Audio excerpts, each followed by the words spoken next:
जय बृहस्पति देव की। भगवान विष्णु का आशीर्वाद आप और आपके पूरे परिवार पर सदा बनाए रहे। हर हर महादेव। दोस्तों, स्वागत है आप सभी का मेरी इस व्रत कथा कहानी चैनल में। आज बुद्ध पूर्णिमा है और आज गुरुवार के दिन है। इसका महत्व और भी बढ़ जाता है। आज मैं आपको सुनाऊंगी बृहस्पति व्रत कथा, पूजा विधि, पूजा का महत्व के बारे में। आशा करती हूँ आप सभी को पसंद आए तो मेरी वीडियो को लाइक कीजिएगा।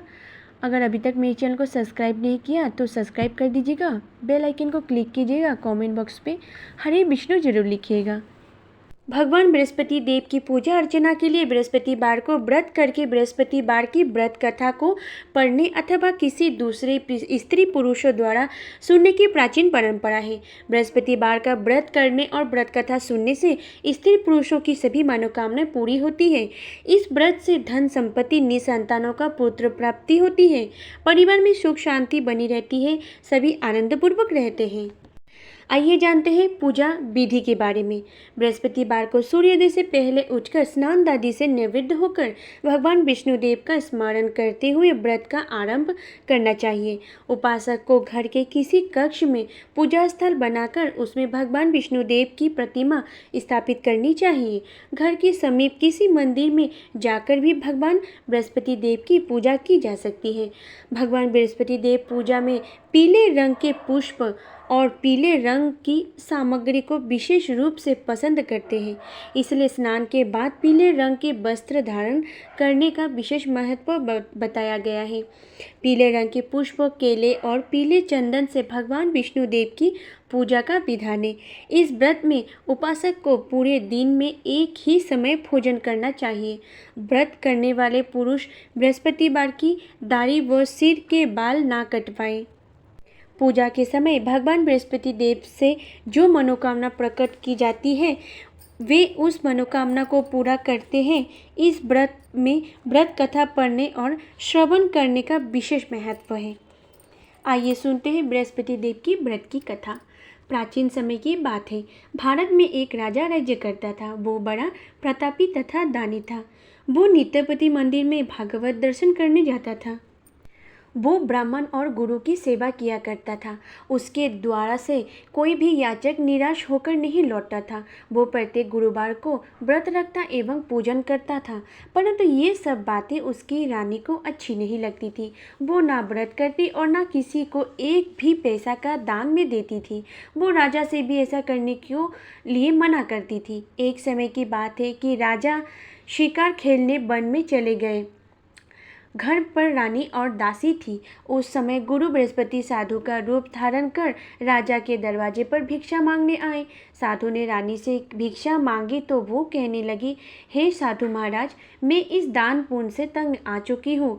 इस कार्य के लिए तो मेरे पतिदेव ही बहुत हैं। अब आप ऐसा कृपा करें कि सारा धन नष्ट हो जाए और जिससे मैं आराम से रह सकूँ। साधु रूपी बृहस्पति देव ने कहा, हे देवी, तुम बड़े विचित्र हो। संतान और धन से कोई भी दुखी नहीं होता है, इसको सभी चाहते हैं। पापी भी पुत्र और धन की इच्छा करते हैं।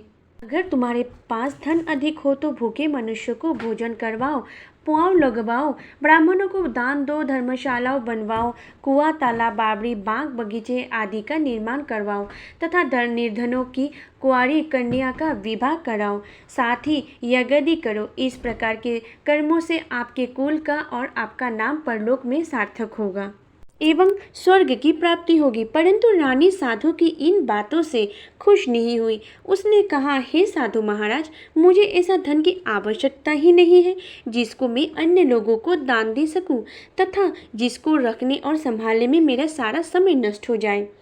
साधु ने कहा, हे देवी, यदि तुम्हारी ऐसे ही इच्छा है तो तुम जैसा मैं तुम्हें बताता हूँ तुम वैसे ही करना। बृहस्पतिवार के दिन घर को गोबर से लीपना, अपने केशों को पीले मिट्टी से धोना, केशों को धोते समय स्नान करना, राजा से कहना वो हजामत करवाएं, भोजन में मांस मदिरा खाना, कपड़ा धोबी के यहाँ धुलने देना।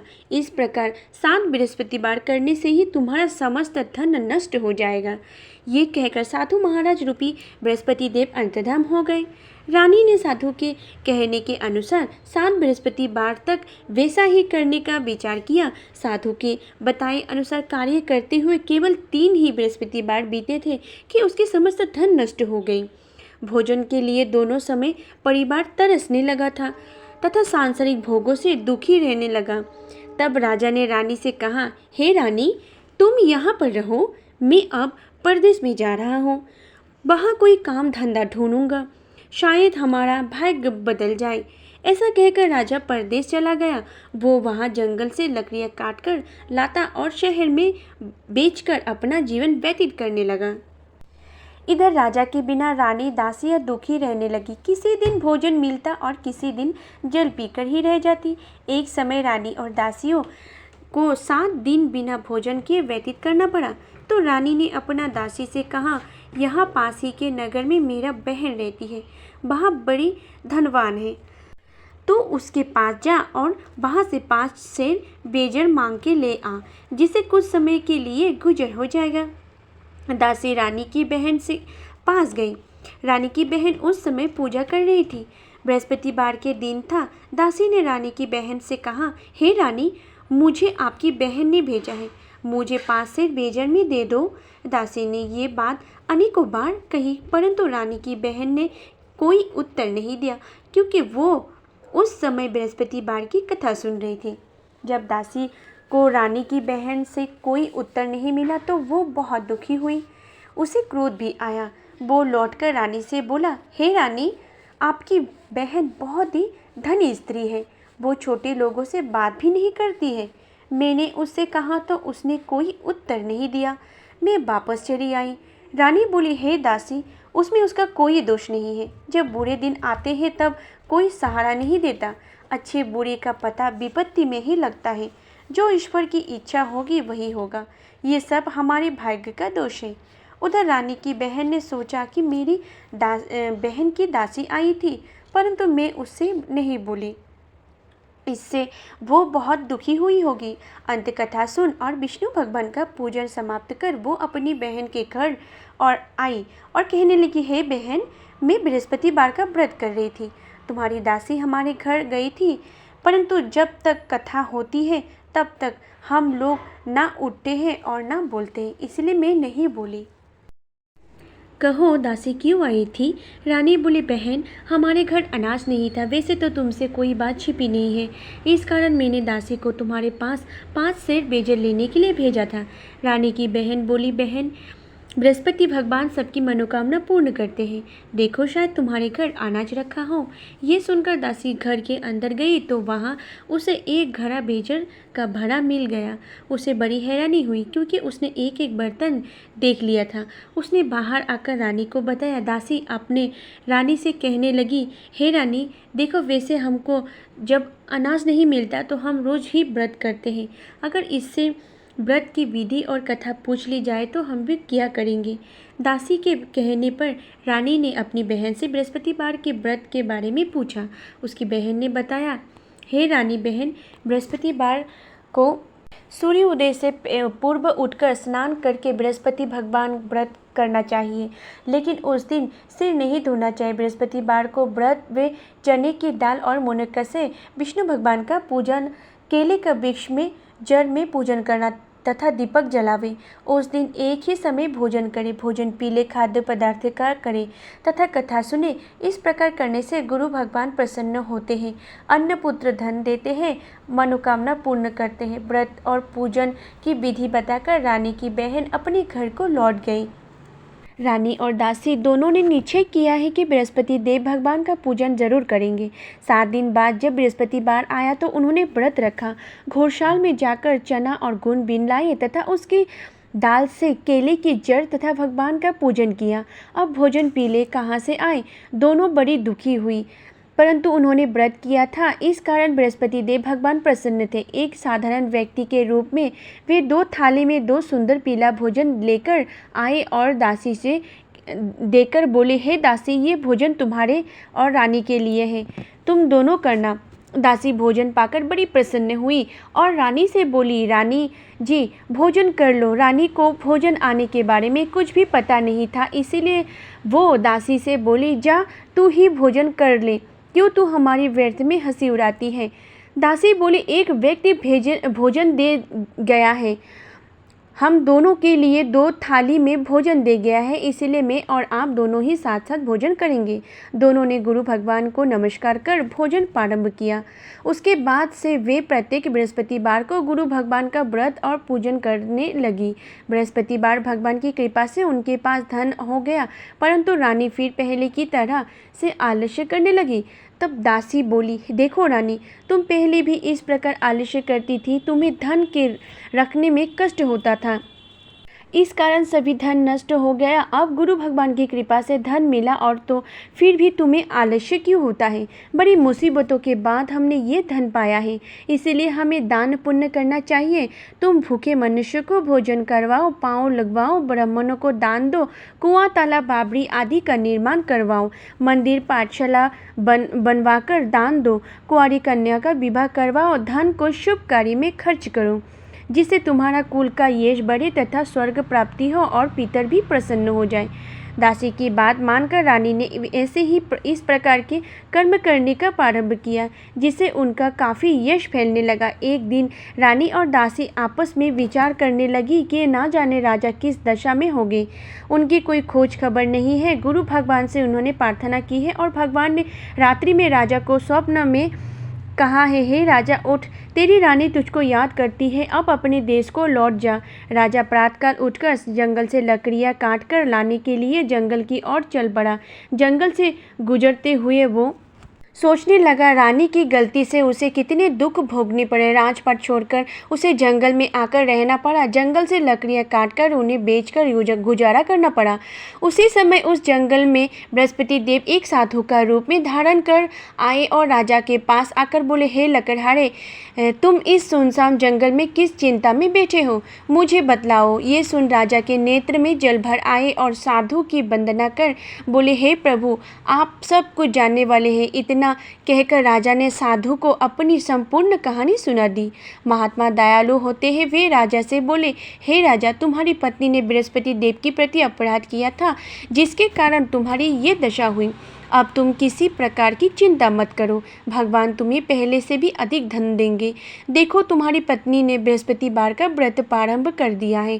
अब तुम भी बृहस्पतिवार का व्रत करके चने की दाल व गुड़ जल के लोटे में डालकर केले का पूजन करो, फिर कथा कहो या सुनो, भगवान तुम्हारी सब मनोकामना पूर्ण करेंगे। साधु के प्रसन्न देखकर राजा बोले, हे प्रभु, मुझे लकड़ी बेचकर इतना भी पैसा नहीं मिलता जिससे मैं भोजन करने के उपरांत कुछ बचा सकूं। मैंने रात्रि में अपनी रानी को व्याकुल देखा है, मेरे पास कोई साधन नहीं जिससे समाचार जान सकूं। फिर मैं बृहस्पति देव की क्या कहानी कहूं, मुझको तो कुछ भी मालूम नहीं है। साधु ने कहा, हे राजा, तुम किसी बात की चिंता मत करो। बृहस्पतिवार के दिन तुम रोजाना की तरह लकड़ियाँ लेकर शहर में जाओ, तुम्हें रोज से दोगुना धन प्राप्ति होगा, जिसे तुम भली भांति भोजन कर लोगी तथा बृहस्पति देव की पूजा का सामान भी आ जाएगा। बृहस्पति देव की कथा इस प्रकार है। प्राचीन काल में एक बहुत ही निर्धन ब्राह्मण था, उसके कोई संतान नहीं थी। वो नित्य पूजा पाठ करता, परंतु उसकी स्त्री बहुत मलयान्ती के साथ रहती थी। वो न स्नान करती और न किसी देवता को पूजन करती। प्रातःकाल उठते ही सर्वप्रथम भोजन करती, बाद में कोई अन्य कार्य करती। ब्राह्मण देवता बहुत दुखी रहते थे, पति को बहुत समझाते, किंतु उसका कोई परिणाम ना निकालता। भगवान की कृपा से ब्राह्मण की स्त्री को कोई कन्या उत्पन्न हुई। वो कन्या अपने ही पिता के घर में बड़ी होने लगी। वो बालिका प्रातः स्नान करके भगवान विष्णु का जप करती। वो बचपन से ही बृहस्पतिवार का व्रत भी करने लगी। पूजा पाठ समाप्त कर स्कूल जाते समय अपनी मुट्ठी में जो भरकर ले जाती और पाठशाला जाने के मार्ग में डालती जाती, वही जो स्वर्ण के हो जाते और पाठशाला जाने के तो लौटते समय उनको बीन कर घर ले आती। एक दिन वो वहाँ लेका सूप में उन सोने को जौ को फटक कर साफ कर रही थी। तभी उसकी माँ ने देख लिया और कहा, हे बेटी, सोने की जौ को फटकने के लिए सोने का सूप होना चाहिए। दूसरे दिन गुरुवार था। इस कन्या ने व्रत रखा और बृहस्पति देव से प्रार्थना करके कहा, हे प्रभु, यदि मैंने सच्चे मन से आपकी पूजा करी हो तो मुझे सोने का सूप दे दो। बृहस्पति देव ने उसकी प्रार्थना स्वीकार कर ली। रोजाना की तरह वो कन्या जौ फैलाती हुई स्कूल चली गई। स्कूल से लौटकर जब वो जौ बीन रही थी तो बृहस्पति देव की कृपा से उसे सोने का सूप मिल गया। उसे वो घर ले आई और उससे जौ साफ करने लगी, परंतु उसकी माँ को वही दंग रह गया। एक दिन की बात है, वह कन्या सोने के सूप में जौ को साफ कर रही थी। उस समय उस नगर का राजकुमार वहाँ से होकर निकला। इस कन्या के रूप और सोने के सूप में जौ को साफ करते देखकर वो उस कन्या पर मोहित हो गया। राजमहल आकर वो भोजन तथा जल त्याग कर उदास होकर लेट गया। राजा को जब राजकुमार द्वारा अन्न जल त्यागने का समाचार ज्ञात हुआ तो अपने मंत्रियों के साथ वो अपने पुत्र के पास गए और बोले, हे पुत्र, तुम्हें किस बात का कष्ट हो रहा है? किसी ने अपमान किया है अथवा कोई और कारण है? मुझे बताओ, मैं वही करूँगा जिससे तुम्हें प्रसन्नता हो। राजकुमार ने अपनी पिता की बातें सुनी तो वो बोला, मुझे आपकी कृपा से किसी बात का कोई दुख नहीं है। किसी ने मेरा अपमान भी नहीं किया है, परंतु मैं उस लड़की के साथ विवाह करना चाहता हूँ जो सोने के सूप में जौ को साफ कर रही थी। ये सुन राजा आश्चर्य में पड़ गया और बोला, हे बेटा, इस तरह की कन्या का पता तुम ही लगवाओ, मैं उसके साथ तुम्हारा विवाह अवश्य ही करवा दूंगा। राजकुमार ने राजा को उस लड़की के घर का पता बतलाया। मंत्री उस लड़की के घर गया और राजा का आदेश ब्राह्मण को सुनाकर कुछ ही दिन बाद ब्राह्मण की कन्या का विवाह राजकुमार के साथ संपन्न हो गया। कन्या के घर से जाते ही उस ब्राह्मण देवता के घर में पहले की भांति गरीबी का निवास हो गया। अब भोजन के लिए भी अन्न बड़ी मुश्किल से मिलता है। एक दिन दुखी होकर ब्राह्मण अपनी पुत्री से मिलने गया। बेटी ने पिता के दुख की आवश्यकता को देखकर और अपनी माँ का समाचार पूछा। ब्राह्मण ने सभी हाल कहा। कन्या ने बहुत सा धन देकर अपने पिता को विदा कर दिया। इस तरह ब्राह्मण का कुछ समय सुखपूर्वक व्यतीत हो गया, लेकिन कुछ दिन बाद फिर वही हाल हो गया। ब्राह्मण फिर अपनी कन्या को यहाँ गया और सभी हाल कहा तो पुत्री बोली, हे पिताजी, आप माताजी को यहाँ लिवा लाओ, मैं उन्हें वो विधि बता दूंगी जिससे गरीबी दूर हो जाएगा। ब्राह्मण देवता अपनी स्त्री को साथ लेकर अपनी पुत्री के पास राजमहल पहुँचे तो पुत्री अपनी माँ को समझाने लगी, हे माँ, तुम प्रातःकाल उठकर प्रथम स्नानादि करके विष्णु भगवान का पूजन करो तो सब दरिद्रता दूर हो जाएगी। परंतु उसकी माँ ने उसकी एक बात नहीं मानी। वही प्रातःकाल उठकर अपनी पुत्री का बचा हुआ जूठन खाने लगी। एक दिन उसकी पुत्री को बहुत गुस्सा आया। उसने एक रात को कोठरी से सारा सामान निकाल दिया और अपनी माँ को उसमें बंद कर दिया। प्रातः उसमें से उसे निकाला तथा स्नान आदि करा के पूजा पाठ करवाया तो उसकी माँ की बुद्धि ठीक हो गई। इसके बाद वो नियम से पूजा पाठ करती और प्रत्येक बृहस्पतिवार को व्रत रखने लगी। इस व्रत के प्रभाव से उसकी माँ भी बहुत धनवान हो गई और बृहस्पति देवता को प्रभाव से स्वर्ग को गई। वो ब्राह्मण भी स्वर्ग पूर्वक इस लोक का सुख भोग कर स्वर्ग को प्राप्त हुआ। इस तरह कहानी कहकर साधु देवता वहाँ से लोप हो गए। धीरे धीरे समय व्यतीत होने पर फिर बृहस्पतिवार का दिन आया। राजा जंगल से लकड़ी काटकर किसी शहर में बेचने गया। उसे उस दिन से और दिनों से अधिक धन मिला। राजा ने सोचा, गुड़ आदि लाकर बृहस्पतिवार का व्रत किया। उस दिन से उसके सारे क्लेश दूर हो गए। परंतु अब अगला गुरुवार का दिन आया तो वो बृहस्पतिवार का व्रत करना ही भूल गया। इस कारण बृहस्पति भगवान नाराज हो गए। उस दिन उस नगर के राजा ने विशाल यज्ञ का आयोजन किया था। अपने समस्त राज्य में घोषणा करा दी कि कोई भी मनुष्य अपने घर में भोजन न बनवाए तथा आग भी न जलाए। समस्त लोग मेरे यहाँ भोजन करें। इस आज्ञा को जो न मानेगा उसके फांसी की सजा दी जाएगी। राजा की आज्ञा अनुसार सभी राज्य के वासी राजा के भोज में सम्मिलित हुए, लेकिन लकड़हारा कुछ देर से पहुंचा, इसलिए राजा उसको अपने साथ महल में लिवा आए। जब राजा लकड़हारे को भोजन करा रहे थे तो रानी की दृष्टि उस खूंटी पर पड़ी जिस पर उसका हार लटका हुआ था। उसे हार खूंटी पर लटका दिखाई नहीं दिया। रानी को निश्चय हो गया था कि मेरा हार इसी लकड़हारे ने चुरा लिया है। उसी समय सैनिक बुलाकर उसको जेल में डलवा दिया। जब लकड़हारा जेल खाने में गया तो बहुत दुखी होकर विचार करने लगा कि न जाने कौन सी पूर्व जन्म के कर्मों से मुझे ये दुख प्राप्त हुआ है, और उसी साधु को याद करने लगा जो जंगल में मिला था। तत्काल बृहस्पति देव साधु के रूप में प्रकट हो गए और उसकी दशा को देखकर कहने लगा, अरे मूर्ख, तूने बृहस्पति देव की कथा नहीं कही, इसी कारण तुझे दुख प्राप्त हुआ है। अब चिंता मत कर, बृहस्पतिवार के दिन जेल खाने के दरवाजे पर 4 पैसे पड़े मिलेंगे। उसने तो बृहस्पति देव की पूजा करना, तेरे सभी कष्ट दूर हो जाएंगे। अगले बृहस्पतिवार उसे जेल के द्वार पर 4 पैसे मिले। राजा ने पूछा का सारा सामान मंगवाकर कथा कही और प्रसाद बांटा। उसी रात्रि को बृहस्पति देव ने उस नगर के राजा को स्वप्न में कहा, हे राजा, तूने जिस आदमी को जेल खाने में बंद कर दिया है वो निर्दोष है, वो राजा है, उसे छोड़ देना। रानी का हार उसी खुट्टी पर लटका हुआ है, अगर तू ऐसा नहीं करेगा तो तेरे राज्य को नष्ट कर दूंगा। राजा प्रातःकाल उठा और खुट्टी पर हार टंगा देखकर लकड़हारे को बुलाकर क्षमा मांगी तथा राजा के योग्य सुंदर वस्त्र आभूषण भेंट कर उसे विदाई किया। गुरुदेव की आज्ञा अनुसार राजा अपने नगर को चल दिया। राजा जब नगर के निकट पहुंचे तो उसे बड़ा ही आश्चर्य हुआ। नगर के पहले से अधिक बाग, तालाब और कुएं तथा बहुत सी धर्मशालाएं, मंदिर आदि बनी हुई हैं। राजा ने पूछा कि ये किसका बाग और धर्मशाला है। तब नगर के सभी लोग कहने लगे कि ये सब रानी और दासी द्वारा बनाया हुआ है। राजा को आश्चर्य हुआ और गुस्सा भी आया।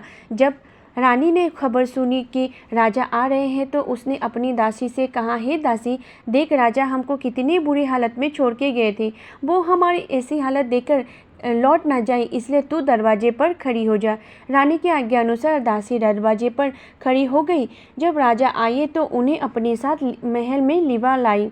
राजा ने क्रोध करके अपनी तलवार निकाली और रानी से पूछने लगी, बताओ ये धन तुम्हें कैसे प्राप्त हुआ है। तब रानी ने बतलाया, हमें ये सब धन बृहस्पति देव के व्रत के प्रभाव से प्राप्त हुआ है।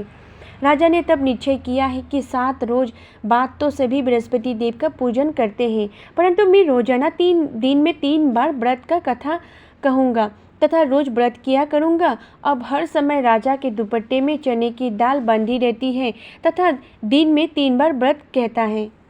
एक रोज राजा ने विचार किया कि चले अपनी बहन के यहाँ हो आवे। इस तरह का विचार नीचे कर राजा घोड़े पर सवार हो और अपनी बहन के यहाँ चल दिया। मार्ग में उसने देखा कि कुछ आदमी एक मुर्दे को लिए जा रहे थे। उन्हें रोककर राजा ने कहा, अरे भाइयों, मेरी बृहस्पतिवार की कथा सुन लो। वे बोले, लो, हमारा तो आदमी ही मर गया है, इसको अपनी कथा की पड़ी है।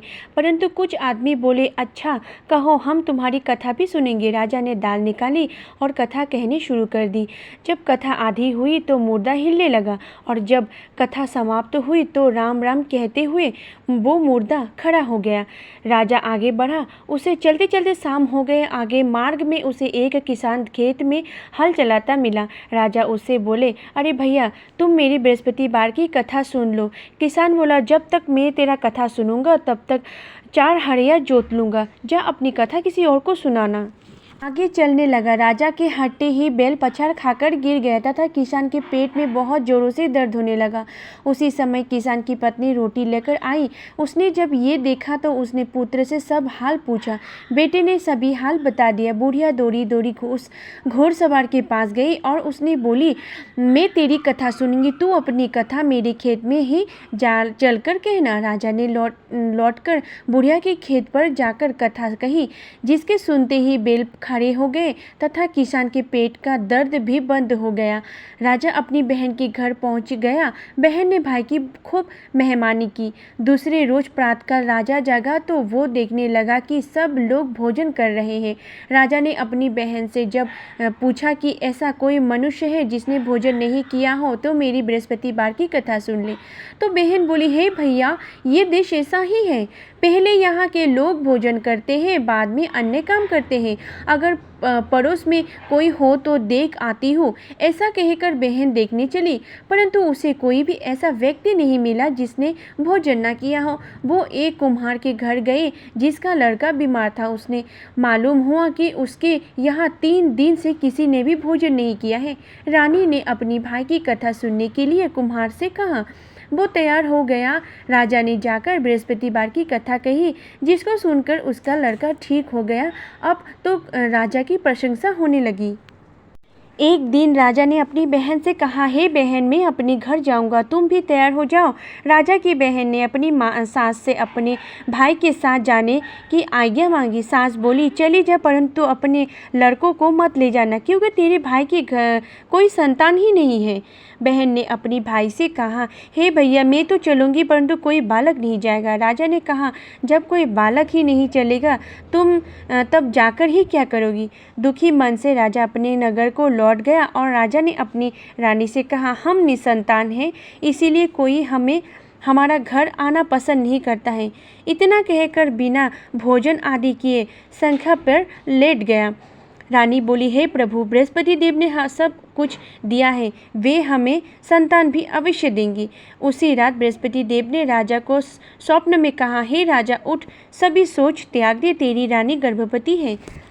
राजा को ये जानकर बड़ी प्रसन्नता हुई। 9वें महीने रानी के गर्भ से एक सुंदर पुत्र पैदा हुआ है। जब राजा की बहन ने ये शुभ समाचार सुना तो वो बहुत सुख हुई तथा बधाई लेकर अपने भाई को यहाँ आई। तभी रानी ने कहा, घोड़ा चढ़कर नहीं आई, गधा चढ़कर आई। राजा की बहन बोली, भाई, मैं इस प्रकार ना कहती तो तुम्हें औलाद कैसे मिलता। बृहस्पति देव ऐसा ही है, जिसके मन में जो मनोकामना रहती है सभी को पूर्ण करते हैं। जो सद्भावना पूर्वक बृहस्पतिवार का व्रत करता है एवं पढ़ता है अथवा सुनता है और दूसरों को सुनाता है, बृहस्पति देव उसकी सभी मनोकामना को पूर्ण करते हैं। बृहस्पति देव उनकी सदैव रक्षा करते हैं। जो संसार में सद्भावना वो सच्चे हृदय से बृहस्पति देव का पूजन करते हैं और उनकी सभी मनोकामनाएं उसी प्रकार पूर्ण होती हैं जैसे रानी और राजा ने बृहस्पति देव की कथा का गुणगान किया। उनकी सभी इच्छाएं बृहस्पति देव ने पूर्ण की। मनुष्य को हृदय से उनका मनन करते हुए जयकारा करना चाहिए।